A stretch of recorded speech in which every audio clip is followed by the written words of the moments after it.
Hello বন্ধুরা, short single ব্লগের পক্ষ থেকে নিয়ে এসেছি আজকের নতুন ভিডিও। তো আজকের নতুন যে ভিডিওটি, আজকের ভিডিওটিকে আমরা যাচ্ছি গঙ্গা স্নান করতে। গঙ্গা স্নান করতে যাচ্ছি চাকদাতে, চাকদা মুকুন্দনগর ঘাট। তো এই ঘাটে স্নান করতে যাচ্ছি বলতে কীরকম, যে আমার বন্ধুরা সবাই মিলে যাচ্ছে, জানতে পারলাম তাদের বাড়ি কালী পুজো। তো কালী পুজোর নিমন্ত্রণ তো আমার বহুদিন আগেই হয়ে আছে তার কাছে, তো বন্ধু বান্ধব মানুষ। তো যখন জানতে পারলাম যে গঙ্গা স্নানে যাবে, আর আমারও অনেক দিনের ইচ্ছা ছিল যে গঙ্গা স্নানে যাব, তো যাবো যাবো করে যাওয়া হয়নি। তো তারা যখন যাবে, তো সেদিন রাত্রিবেলায় আমি বললাম যে আমাকে নিয়ে যাওয়া যাবে।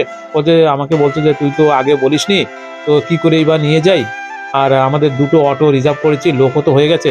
তো ভগবানের কাজ ভগবান করে, আমি অনেকদিন ধরে ভাবছি গঙ্গা স্নানে যাব, তো যাওয়া হচ্ছে না। এমনকি তার মধ্যে যে ৩ জন বন্ধু যারা ছিল, মানে ওই গাড়িতে যাবে, তারা হঠাৎ করে নাকি বলেছিল যে আমরা যে বাইক নিয়ে যাব। আর বাইক নিয়ে যাওয়ার কারণে আমার ওই একটা কি জায়গা হয়ে গেল। তখন আমি বললাম ঠিক আছে, তাহলে আমিও যাচ্ছি। আমাকে ফোন করলো আরকি, ফোন করে বলল যে যাবি তো চলে আসিস। আমরা বেরিয়েছি ভোর ৫টার সময়, তখন কিন্তু রাত্রি, মানে অন্ধকার। তখন কী করবো, অটো আমি দাঁড়িয়েছিলাম এক জায়গায়, আমি যেখানে থাকি আরকি। তো দাঁড়িয়েছিলাম, তা অটো যখন গেল সেই অটোয় করে চলে গেলাম। তো চলো গঙ্গা স্নানে গিয়ে তো কিছু দেখাবো আরকি। যেয়ে দেখছি যে গেট খোলেনি, মানে যে ঘাটে যাবো সে ঘাটের গেট খোলেনি।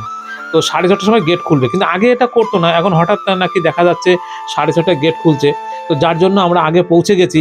তো গিয়ে অনেকক্ষণ দাঁড়িয়েছিলাম, তারপরে গেট খুললো। কিন্তু যতক্ষণ গেট না খোলে ততক্ষণ আমরা আশেপাশে যেসব দেখার দেখতে থাকি, তোমরাও দেখতে থাকো।